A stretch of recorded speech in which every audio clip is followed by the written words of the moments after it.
আউযু বিল্লাহি মিনাশ শাইতানির রাজিম। বিসমিল্লাহির রহমানির রহিম।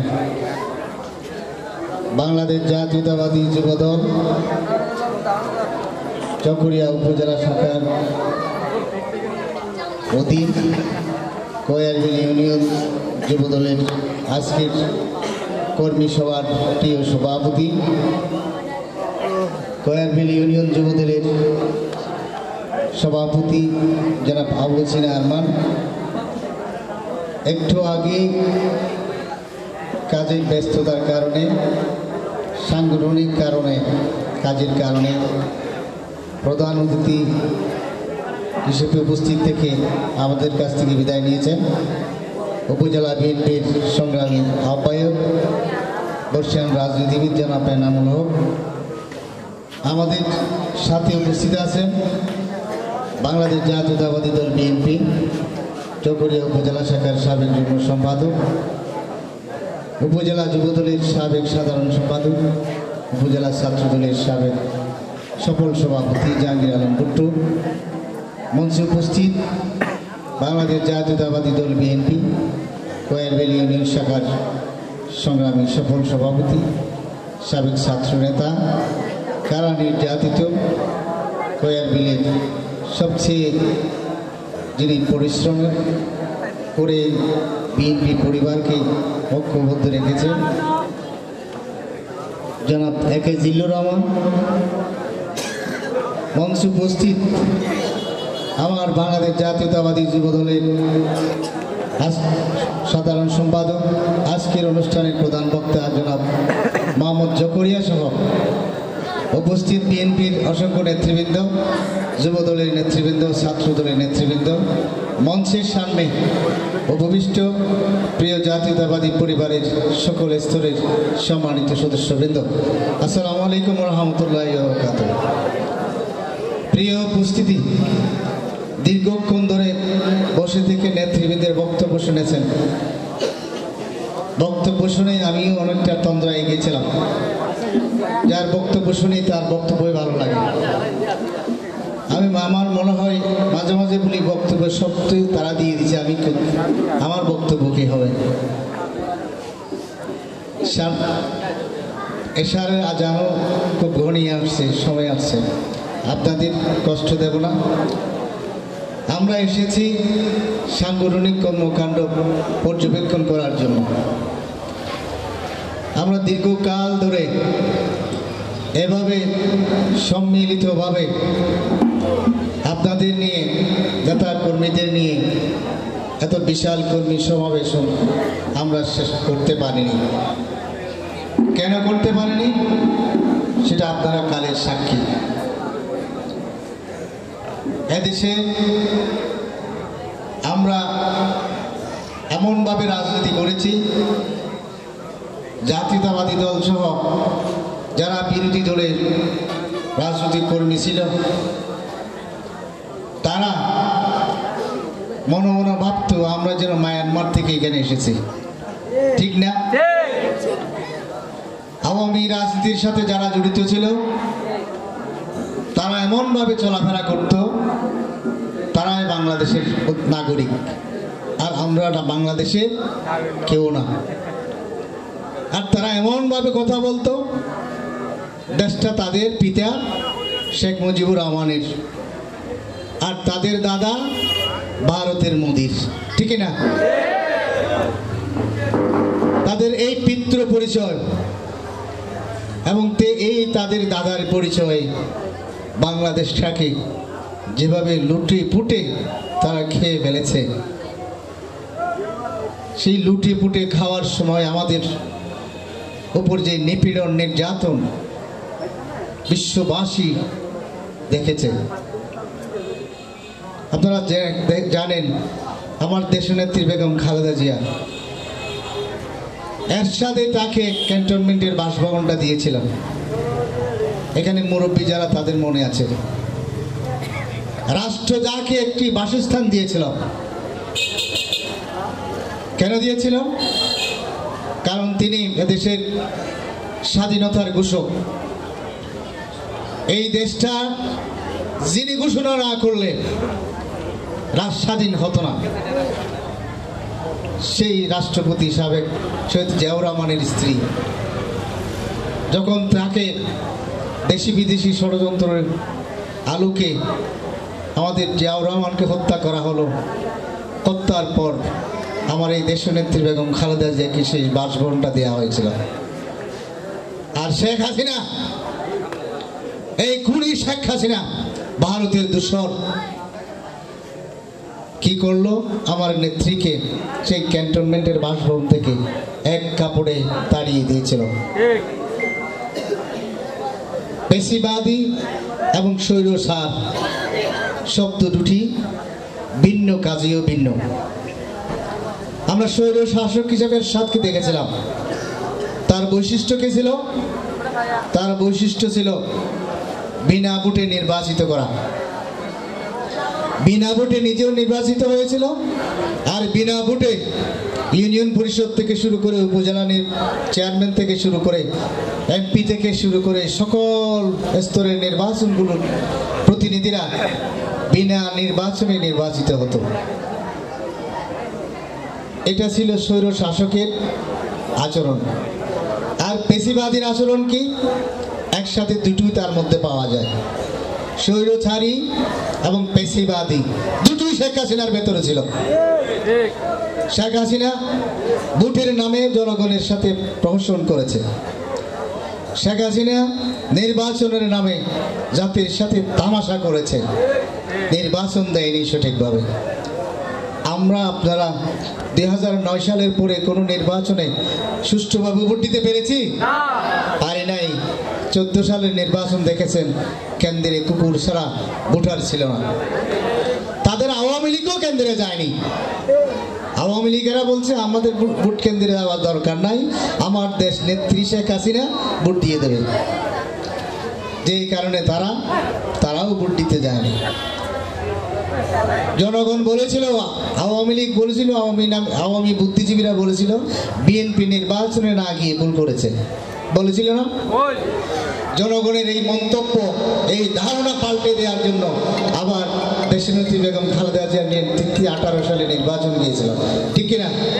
বিএনপির নেতৃত্বে বিরোধী দল নির্বাচনে গিয়েছিলেন। নির্বাচন নিয়ে যখন তফসিল ঘোষণা করা হলো, আমার নেতা কর্মীরা যখন, সংসদ প্রার্থীরা যখন জনগণের ধারে ধারে যাচ্ছিল, তখন আওয়ামী পেশিবাদীরা, আওয়ামী লীগের সন্ত্রাসীরা হামলা শুরু করেছিল। জনগণের ধারে যেতে দেয়নি, শুধু হামলাই করেছে, শুধু মামলাই করেছে। এখানে 2018 সালে এখানে কয়টা মামলা করেছে? এখানে সেই নির্বাচনে প্রতিটি কেন্দ্রে অস্ত্রবাজি করে নেই, গুলি করে নেই, করেছে জাফরের নেতৃত্বে। সমগ্র বাংলাদেশে 300 আসনে এই অবস্থা ছিল। এটা করা হয়েছিল, এটা এই নির্বাচনে গিয়েছিল শুধুমাত্র জনগণের ধারণা পাল্টে দেওয়ার জন্য। আওয়ামী যে ভোট চায় না, তারা যে বিনা ভোটে সংসদ নির্বাচিত হতে চায়, সেটা প্রমাণ করার জন্য বিএনপি সেই সময় নির্বাচনে গিয়েছিল। আর আওয়ামী লীগ কি করেছিল? গভীর রাতে ভোটের বাক্সে ভোট ভরে পরের দিন নির্বাচনের নামে একটি নাটক সাজিয়েছিল, আর মামলা হামলা দিয়ে আমাদেরকে প্রতিহত করেছিল, প্রতিরোধ করেছিল, আমাদেরকে নিপীড়ন করেছিল। নিপীড়নের তো শেষ নেই। অনেক সংসদ সদস্য প্রার্থীকে গুম করে ফেলেছিল, অপহরণ করেছিল, আমাদের নেতা কর্মীদের অনেককে অপহরণ করে নিয়ে গেছিল, ধরে নিয়ে গেছিল। এইভাবে শেষ করেনি তারা, আমাদের কত নেতা কর্মীকে হত্যা করলো এই 2009 সাল থেকে 2025 সাল পর্যন্ত। এই হত্যা, গুম, খুন সবই হচ্ছে পেশিবাদীদের আচরণ। আর বিনা ভোটে নির্বাচন, হত্যা, গুম, রাহাজানি করে নিপীড়ন, দুটো যার মধ্যে থাকে, তার নাম স্বৈরাচার একদিকে, আরেকদিকে পেশিবাদী। শেখ হাসিনা একদিকে যেমন স্বৈরাচার, তেমনি পেশিবাদী। আজকে আমরা সেই পেশিবাদ মুক্ত হয়েছি, আলহামদুলিল্লাহ। এখন আমাদের কাজ কি? আমরা দীর্ঘ 16 বছর 17 বছর এভাবে নিপীড়ন নির্যাতনের মধ্য দিয়ে আন্দোলন সংগ্রাম করে সময় পার করেছি, বেশিরভাগ মুক্ত হয়েছি, দেশটা আবার স্বাধীন হয়েছে। আমাদের এই স্বাধীনতা, আমাদের কাছ থেকে এই স্বাধীনতা অর্জন করেছি। এই স্বাধীনতাকে অক্ষুণ্ণ রাখা এবং বজায় রাখা, স্বাধীনতাকে রক্ষা করা। আর এই স্বাধীনতা রক্ষা করার জন্য আমাদের কি করতে হবে? যারা সেই 2009 সাল থেকে 24 সালের 5 আগস্ট পর্যন্ত নিপীড়নের শিকার হয়েছিল যেসব নাগরিক এবং যারা সুবিধা বঞ্চিত হয়েছিল, আওয়ামীদের প্রতি গ্রামে গঞ্জে যারা নিপীড়ন নির্যাতনের শিকার হয়েছিল, রাষ্ট্রীয় নাগরিক সুবিধা থেকে বঞ্চিত হয়েছিল, সকলকে নিয়ে ঐক্যবদ্ধভাবে সংগঠিত হয়ে থাকা। ঐক্যবদ্ধভাবে যদি আমরা সুসংগঠিত হয়ে থাকতে পারি, তাহলে এই স্বাধীনতা রক্ষা হবে এবং স্বাধীনতা পূর্ণ থাকবে। আওয়ামী পেশিবাদীরা আমাদের সাথে পাল্লা দিয়ে আর পারবে না, আর এদেশে ক্ষমতার মসনদে ইনশাআল্লাহ আসতে পারবে না।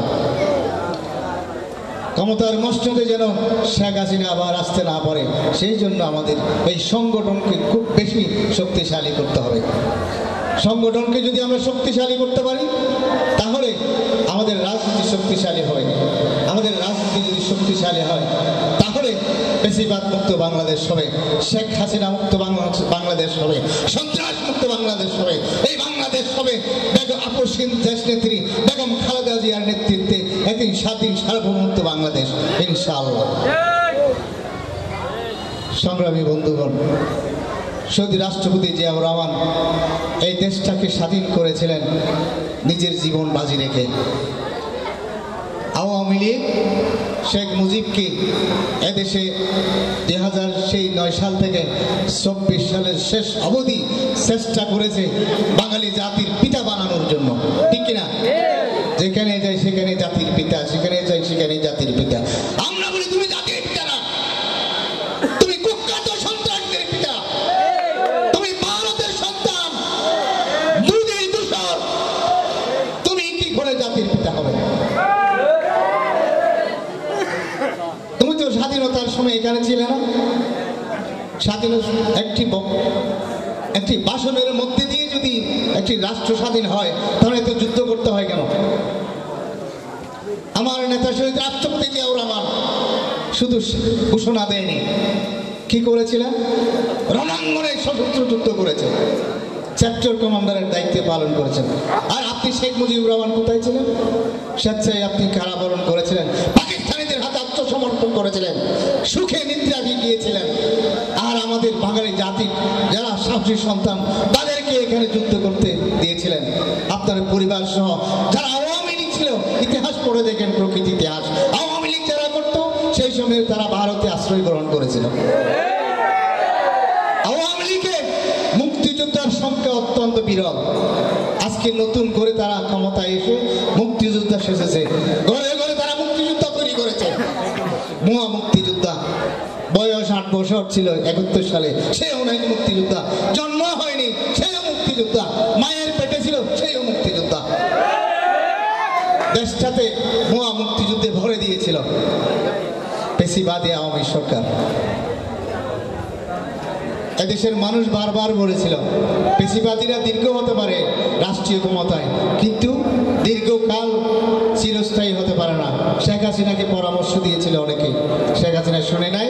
শেখ হাসিনা মনে করছে এখানে আজীবন ক্ষমতায় থাকবে, তার পিতা পারেনি, সে পারবে। সর্বশেষ তার পিতা তো পারল না, তার পিতার কাছ থেকে সে শিক্ষা তো নিতেই পারেনি, বরং সে তার পিতার সে জঘন্যতম ইতিহাস সৃষ্টি করেছে। কোন রাষ্ট্রশাসক দেশ ছেড়ে পালায়নি, শেখ হাসিনাকে পালিয়ে যেতে বাধ্য হয়েছে। এদেশের মানুষ তার হাতে নির্যাতিত হয়েছে, নিপীড়িত হয়েছে। এদেশের মানুষদের হাতে তাকে দেশ ছেড়তে পালাতে বাধ্য হয়েছে, কত হয়েছে। এদেশের মানুষই তাকে এদেশ থেকে বিতাড়িত করেছে। সংগ্রামী বন্ধুগণ, আজান দিচ্ছে, আমি বক্তব্য বাড়াবো না। আজকের অনুষ্ঠানে যারা এসেছেন তাদেরকে ধন্যবাদ জানার। আর ব্যতিক্রম কিছু এখানে আয়োজন করেছে চকরিয়া উপজেলার 15টি ইউনিটে, এত সুন্দর আয়োজন আর করেনি। এখানে যারা নির্যাতিত ছিল, নিপীড়িত ছিল, জেলে ছিল, তাদের জন্য এই ক্রেস করা হয়েছে। এই ক্রেস্ট অত্যন্ত সম্মানজনক ক্রেস্ট। যারা নিজের জীবন বাজি রেখে আন্দোলনে অংশগ্রহণ করেছিল, সংগ্রামে অংশগ্রহণ করেছিল, কিন্তু পেশিবাজিরা তাদেরকে ধরে ধরে কারারুদ্ধ করেছিল, জেলে ঢুকিয়েছিল, নির্যাতন করেছিল। আমরা তাদের জন্য এই সম্মানের ব্যবস্থা করেছি এবং কোয়ারবিলি ইউনিয়ন যুবদলের পক্ষ থেকে তাদেরকে সম্মানজনক ক্রেস্ট উপহার দেওয়ার জন্য প্রস্তুত করেছে। আমি যারা আয়োজকদের আমি ধন্যবাদ জানাই, কৃতজ্ঞতা জানাই।